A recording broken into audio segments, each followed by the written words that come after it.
Hello, everyone, and welcome to this week's episode of the DVC Show, coming to you from the Bob Varley Studio in Orlando, Florida. I'm your host, Pete Werner, joined at the table this week by my good friends, Paul Krieger. Hey, everybody. His lovely wife, Amy Krieger. Hello. And joining us for the first time from, are you from Rental Store or Resale Market? Resale Market. DVCResaleMarket.com, Miss Danny Metzger. Hi, everyone. Thank you for having me. And back in the production nook, our own BigFatPanda.com's Big Fat Panda, John Sicari. How are you guys? Good. All right, so before we get started, just a reminder, this show, along with all of our DVC content, is brought to you by the world of DVC. And that includes DVCResaleMarket.com. If you want to get a great price on a DVC resale, Danny can help you with that. DVCRentalStore.com. If you want to try before you buy and rent out some DVC points at a really great price, save a fortune over what you're going to pay if you were to go through Disney directly for a cash reservation at a DVC resort. You do a lot better renting out those points. Paul can help you with that, right? Yep. If he feels like it. Depends on the day. Depends on his mood. Yep. Depends on his mood. And, of course, the crack dealers of the DVC world, Monera Financial, where Amy works. And basically, as I've said many times in the past, you go to Monera and say, give me money, and they say yes. And they just give you money, and you buy DVC resale contracts with it. It's amazing. It's wonderful. MoneraFinancial.com, DVCRentalStore.com, DVCResaleMarket.com. They are our official sponsors, and if you like our content, you like what we do, please show your support and utilize our sponsors for all of your DVC needs. Okay, today we are going to talk. First of all, how long has it been since I've hosted one of these shows? It's been like a year and a half, right? I think November. Yeah, Was November the last time? November-ish. Yeah. Yeah. I'm so honored that I get to be here Yeah. for this big celebration As- and welcome back party. As well you should. As well you should. No, it's been forever since I sat here. Yeah, it's good to have you back. It's good to be back. Yeah. It's good to be back. We're going to talk about the Disneyland Hotel DVC property and the announcements that were made covering this. Paul has been, the Villas at Disneyland, right? Yeah, I still call it the Disneyland DVC Tower, but the villas at Disneyland Hotel. Well, Paul has been following this very closely For 20 years. for what feels like It 20 feels years. like it. So go ahead and let's get started. First of all, what are we talking about with the rooms? Looks like I was very surprised that why isn't it's not coming up? Very surprised. Not a tremendous amount of 1 and 2 bedroom. No, yeah, they really designed this property, I think, around the average Disneyland guest that's looking to maybe go for 3 or 4 nights or something like that. So the bulk of this property is really studios, or what they're also calling duo studios. Now, I think the Disney Vacation Club just likes to confuse us with words sometimes. Okay. So Duo Studios, this is basically the equivalent of the Tower Studios that we have at Riviera. Yep. Exactly. So rather than just calling them Tower Studios, Because they're in a tower. because they're in a tower, rather than doing that, we're going to call them Duo Studios, like you said, just because. Just because we want to provide as much confusion as possible when you're going through the booking process. And that actually has already caused confusion. I'll get there in a little bit. But so yeah, bulk of the rooms, over 250 deluxe studios, somewhere around 40 of the duo studios. Very small number of the 1 and 2 bedrooms. So Only 19 one-bedroom villas, 20 two-bedroom villas, and 2 grand villas. 2 grand villas. Yep. And those are going to be the hard to come by rooms in this resort. But boy, oh boy, do they look beautiful. So I think since the last time we provided an update on this, we've gotten just a ton of new pictures that we put into an article on dvcfan.com. And just the rooms themselves are absolutely beautiful. You know, they have different themes to each one, from Fantasia, Princess and the Frog, sort of you name it, it's all over the place. But have you seen the pictures of the 3 bedrooms? Those are absolutely insane. They have, so it's 2 stories, similar to like what we've seen Wow, no, I'm looking at the picture at now. Bay Lake Jeez. and things like that. The outdoor patio area is absolutely wild. It's got a little fire pit out there. Because what could go wrong with a fire pit in a hotel? It's one of the indoor-outdoor ones too, Yeah, right? yeah. Enjoy it from the inside and enjoy it from the Wow, balcony these as are well. gorgeous. Yeah, so like that is the penthouse of all penthouse suites that is going to be here at the villas at the Disneyland. Now, and Hotel. the room designs themselves look, and let's make sure that when we're editing this in post, we put some of these pictures up so people can see what we're talking about. The room design, the color scheme, these look absolutely gorgeous. Yeah, I think These look absolutely gorgeous. they went with that contemporary feel of a room, but it's that subtle nod to Disney that they're throwing into these rooms now that I sort of like. Some people want the more Disney upfront feel, but when you're looking at a deluxe level property like this, you're really looking for something that provides that deluxe feel. So I think they've balanced the two here with these rooms pretty Now, well. is there any IP in these rooms? There is, yeah. So we've got, Frozen, Moana, Fantasia, Princess and the Frog. I feel like I'm Jungle forgetting Book. some. Jungle Book is in some of them. So each one's a little bit different depending on the room category and the room type that you're booking. But they've sort of just gone the gamut in terms of all of the different options. And most of the IP is going to be in the artwork and in like the Murphy beds when they come down, like in the Duo Studios. That's where you see like some of the artwork behind there. But it's not like in your face, theming. Yeah. and Yeah, I in-your-face see Jungle IP. Book in our picture here, yeah. Yeah, very similar to what they did at Riviera. That Right. was sort of the awesome thing that they did at Riviera with the artwork, where it was like we've still got the Remy kitchen painting that we have hung in our kitchen, and we've even had family members tell us like, I didn't notice until like a week later or so that Remy was sitting there with the bowl of fruit on the painting. And so I think it's cool that they're sort of doing those aspects of things. Again, I think there's 2 different camps of DVC owners that. Some people love it, some people hate it, but it's sort of combining the best of both worlds with those deluxe rooms and everything like that.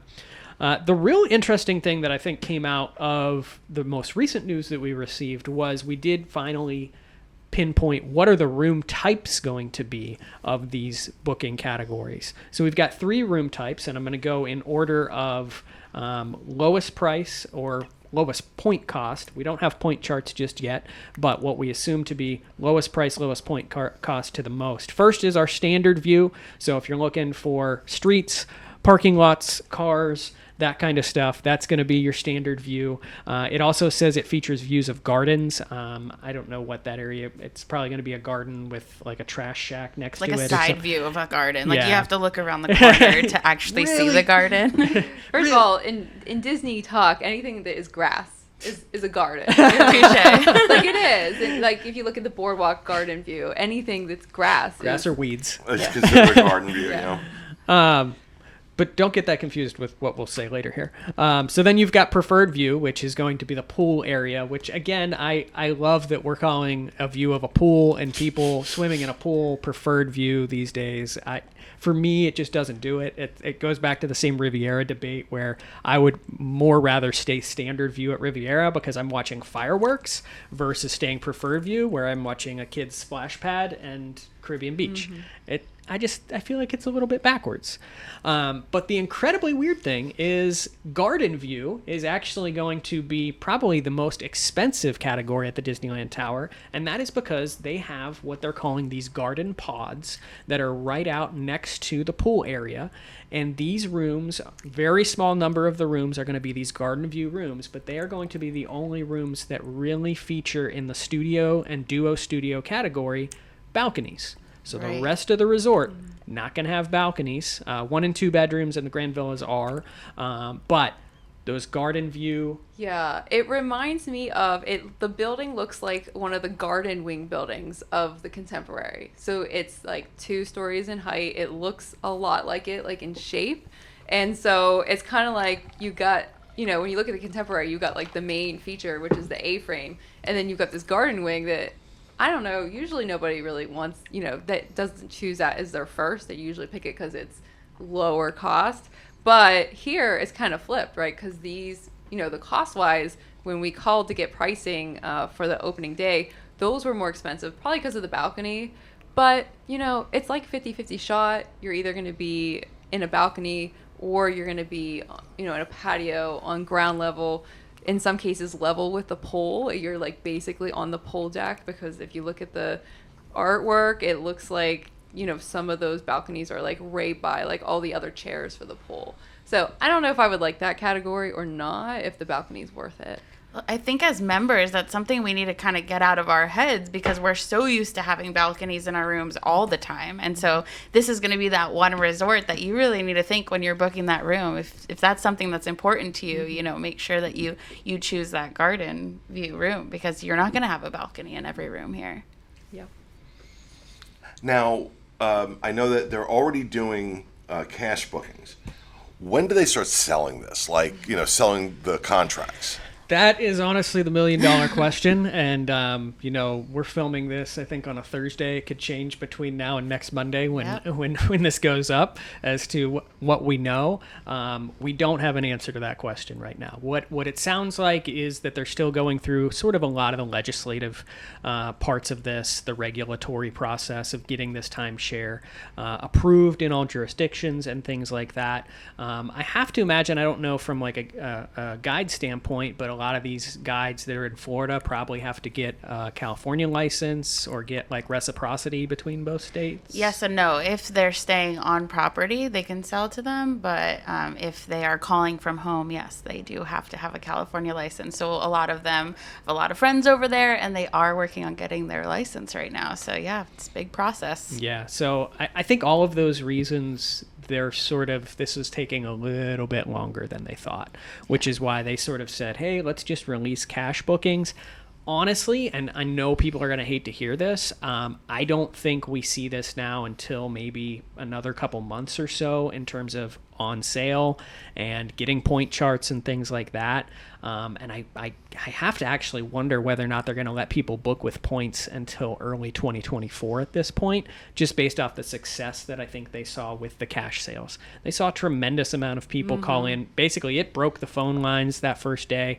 You know, we got lucky because I called in and pressed 2, which was if you were calling for the Disneyland Resort specifically, whereas most people pressed 1. And then once you got through to that cast member with member services, they said, okay, let me push you over to the right department. And then it was an hour. It was like a 150-minute wait or something like that was quoted for some people over there. So somehow I wiggled my way through, and we got 2 nights in a preferred deluxe studio for the opening 2 nights of the resort. So super excited to check that out. But yeah, I wonder if they've seen so much cash. Now, how much did that cost you? A lot of money. So the preferred view deluxe studio is currently at $994.50 a night. Yeah, I know. Don't remind me. No, but Pete never gets sticker shock. If you ever wanted to know why you should be a DVC member. Hold on. These rat bastards are charging $1,000 a night for an effing studio? Yeah. And I think the part that like drives me crazy, and a lot of members too, is that there was no release of information on what pricing to expect. So it was basically like you have to call and hope you get through, and then you have to we had to check one at a time, right? So he'd be like, okay, how about this one? And then she would go back and put us on hold and go and look and see if there's availability and see what the price was. So they actually, a lot of the phone line issues were because a lot of people called, heard the pricing, and was like, oh, never mind. But I think that if they had released some sort of chart or information ahead of time, because some people were saying they were getting DVC discounts, some people said that there were no DVC discounts, there was just a lot of confusion. We might have paid more than some other people did. We don't know. But yeah, I do agree. The pricing is astronomical. So was there a Like, DVC discount? Not that I know Not of. that I know of. And now that general cash bookings have started, it is a general cash booking, so it goes with the standard cancellation protocol and stuff like that. So we can cancel up to however many days. And to get this cash booking, you've got to call into member services. It- Or is it available online? It is available now for general booking, so you can book with a travel agent, dreamsunlimitedtravel.com. You can get a quote from them and get a cash booking through them now. The first initial launch was the first day it became available. It was just members by calling member services. The next day it was Magic Key Holders, which is the annual pass program in California. Those people had to call in to book, and then finally it went Now, on sale. I wonder if, I'll have to call in and say, I wonder if, what you're looking at is an opening night price that's inflated. Right. I'm hoping. And that, if we're talking about March of next year, we're looking at something a little more reasonable. But $1,000 a night on a studio, I can only imagine what a one bedroom's going to go for. Or the Grand Villa. Or the Grand Villa, forget it. I mean, that's more than Grand Cal. Yeah, Cash bookings. one bedroom Yeah. villa. Yeah. The price that we got for a one bedroom was $1,205, which is surprising because that's not too much higher than the deluxe studio, and you're getting a decent amount more room for an extra $300. Two bedroom villa, $2,387. And then I didn't get pricing on a grand villa, but I think someone posted it. It was like $4,000 to $5,000.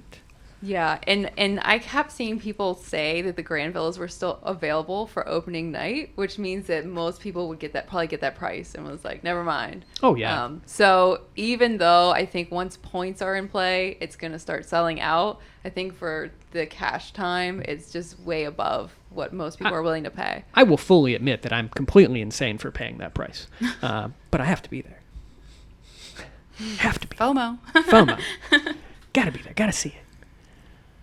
But so cash bookings are now available. When, again, it's the $1 million question. We literally have people that are messaging us, posts on DVC Fan every single day saying, when is this going to be available? When are we going to get point charts? When is it going to go on sale? And unfortunately, we just don't know until they sort of get through those legislative loopholes. Because I'm very surprised that if this is opening September 28th of this year, of 2023, we're not talking about next year.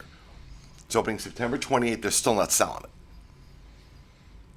Normally, months there's a before. 6-month Yeah. window before opening that they start selling it.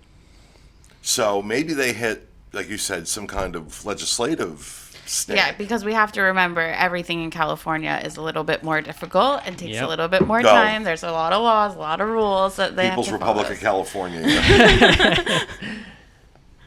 But I don't know. I'm excited about it. I'm excited about it. And look, unless you buy a contract there and have an 11-month booking window, or you pay cash, you're not staying there.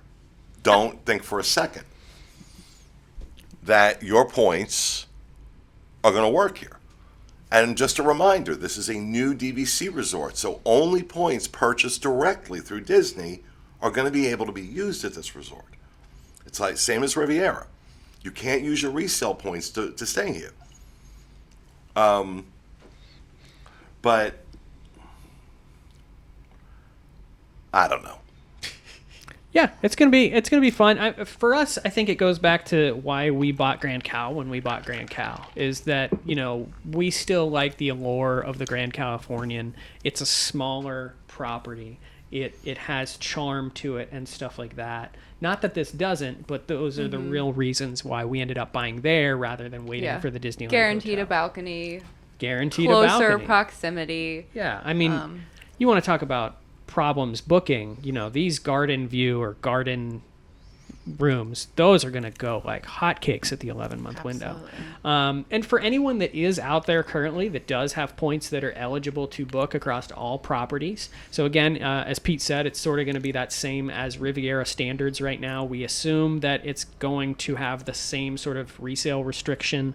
Again, a lot of this has not fully been released, but the greatest point in which you're going to have to book is probably this first year of booking, in which there's going to be a little bit more availability because they are selling. So once they declare inventory into the rooms, they might not have sold that much inventory just yet. So they'll still have a little bit more availability than otherwise. So I'd say if you're on the fence about it, keep an eye on bookings as they open up in the first year or so. That's going to be your best opportunity.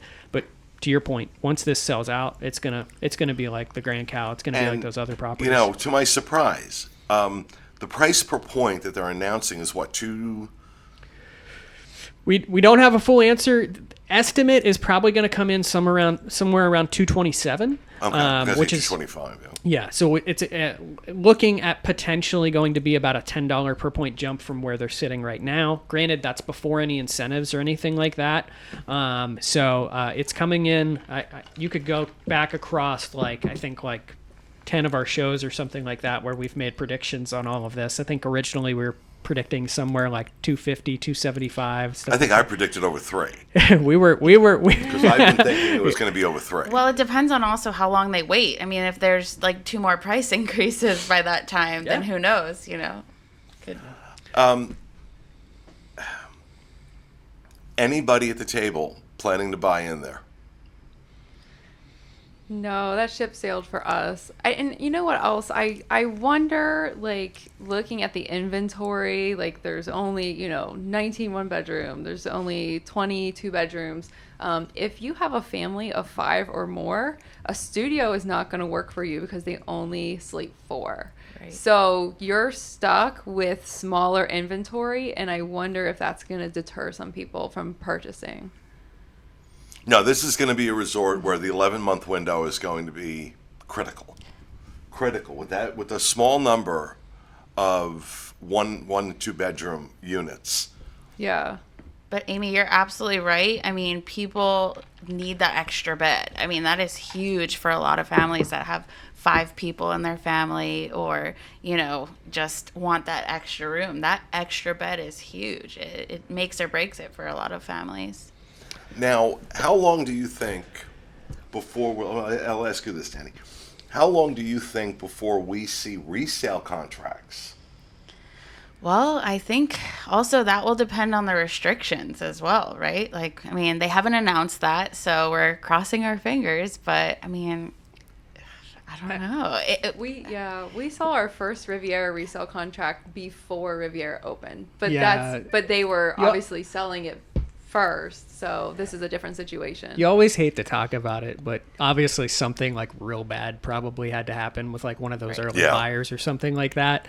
But I think we did see the first Rivieras. But again, even at that point, it was kind of no one knew where the pricing should be. So if you watched the Riviera price for the first 6 months or so in terms of resale prices, it was up, down, left, right. No one really had a gauge as to where it was going to sort of settle into for that. I think what we're going to see here also is everyone's going to be super excited about this California resort, right? We had Grand Cal, and it's been this, anomaly out on the West Coast that is just so hard to book into. And so you're going to have a lot of people really excited about this California resort. They're going to jump on it, and then they're going to be like, well, actually, how often do I go out to California? I live on the East Coast. Maybe I might go out there once every, however many years. And so maybe having that booking priority isn't as important as I thought it was.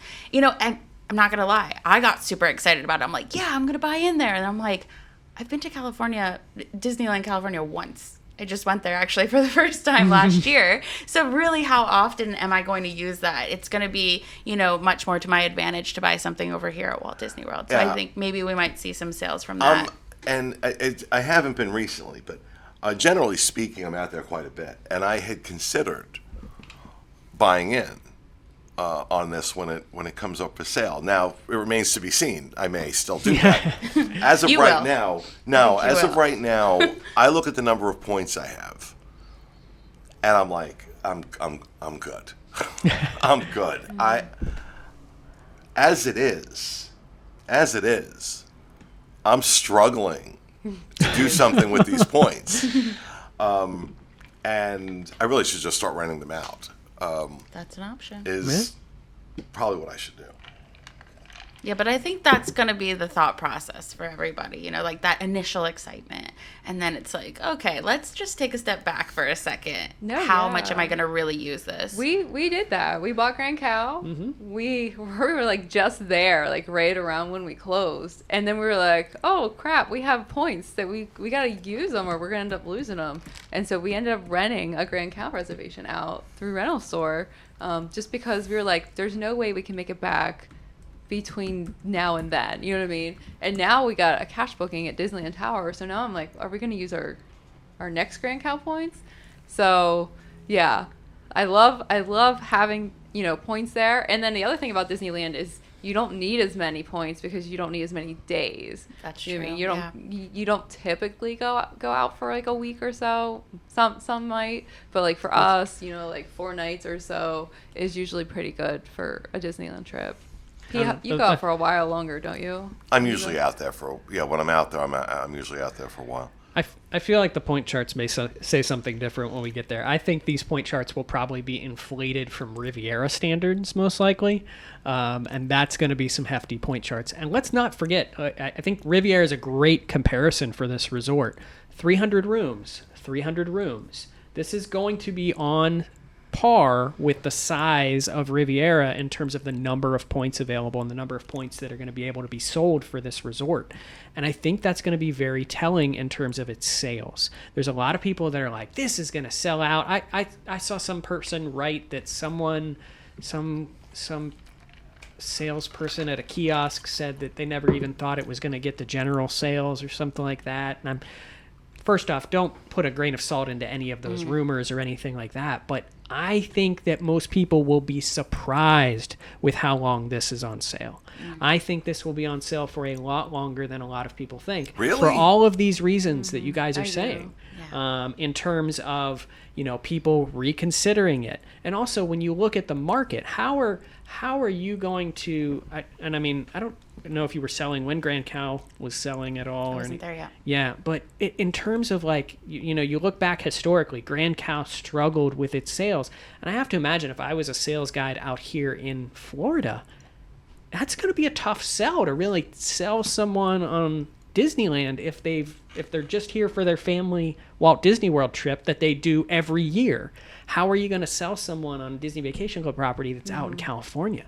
I think that it's going to be for sale a lot longer than a lot of people think. I mean, there's people like us who know a lot about DVC and that want to purchase and are ready and have been waiting and calling their guide and telling them like, you know, don't forget about me. But I think the bulk of their sales, and Danny, you were a guide for a long time, are from those like newer families, right, that aren't already members, that just are starting to enjoy Disney, and that's where a lot of their sales come from. And so you're right, it would be kind of challenging from Florida to sell those people, and most of those people want a vacation in Disney World.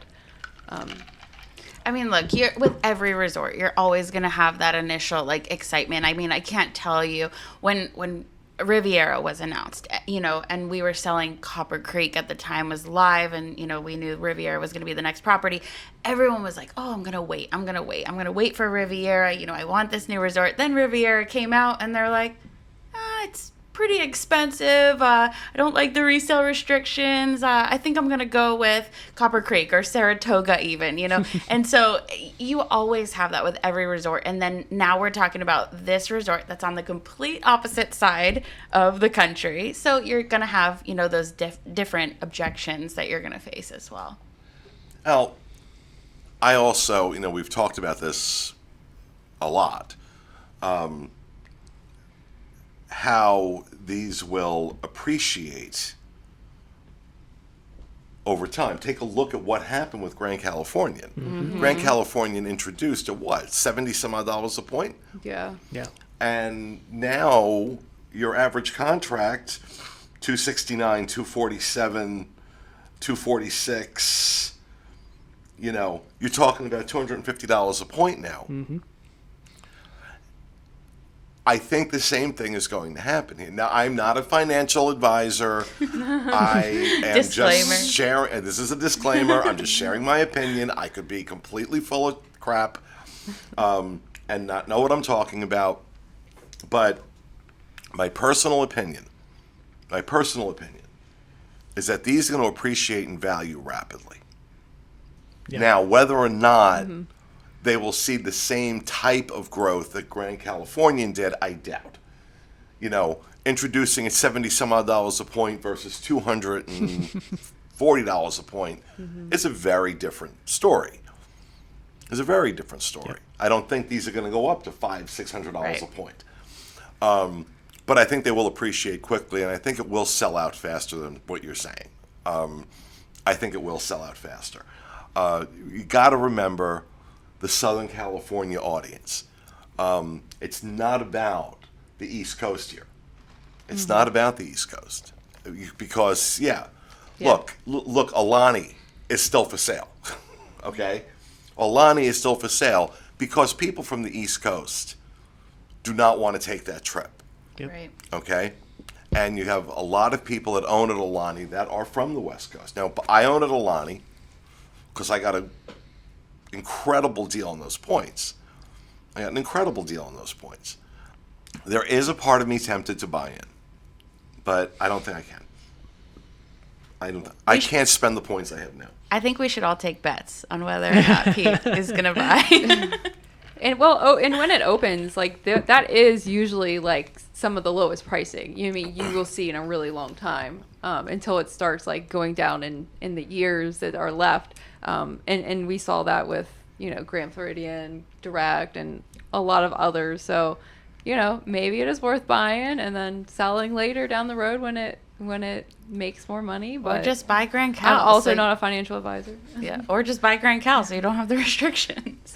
There you go. Yeah, yeah, and that's another point to the pricing is what those if those restrictions do carry over from Riviera, which again we've not seen the point of sale agreement or anything. It's like that. going to. We Because assume they so. said with Riviera that all Yeah. future resorts are going to have these restrictions. Yeah. So I don't see any way that they don't. I don't see any way that they don't have the restrictions attached. Yeah, I It mean, would look really bad on Riviera if they didn't. But Well, I will be honest because I was there when it happened, and there was a lot of debate. I mean, it caused a lot of talk behind the scenes. So, I mean, I'm very curious. I mean, What do you mean? well, members were really not happy about the restrictions because, No, they still I aren't. mean, why do you buy DVC versus any other timeshare out there? It's like you have that peace of mind. You know that your purchase is going to be valuable down the road. And if, God forbid, anything were to happen, you could always turn around and sell it and it has that value. And people that bought direct, obviously, they wanted that peace of mind that if they ever needed to sell it, that they could.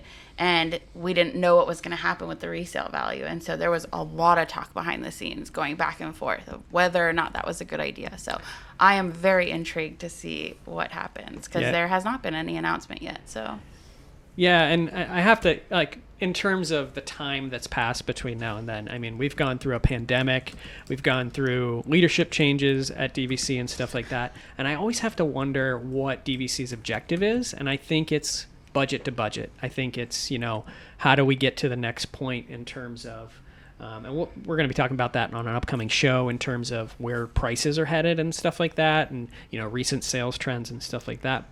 But I really think that maybe you think that they have this giant master plan in place, but it's really just year to year or something like that. right. I mean, I one thing that I do love about DVC is that they really listen to members, and members are very loud To a and point. proud. To a point, yeah, of To a course. point. But I think as much as we think that they have this big master plan, I do think that they also listen as well, and so they're constantly making decisions based on what everybody is saying. So it's going to be interesting. I will say that. Well, I'm intrigued to see where this goes. We've been waiting a long time. At least we have more information now. It's like we get a little bit more every few hours. Yeah, So this could all be obsolete by the time this video goes. exactly. This could be completely obsolete by the time it goes live. But, all right, folks, that's going to do it for this week's episode of the DVC Show. We hope you enjoyed it. We'll see you again next week. Have a good one.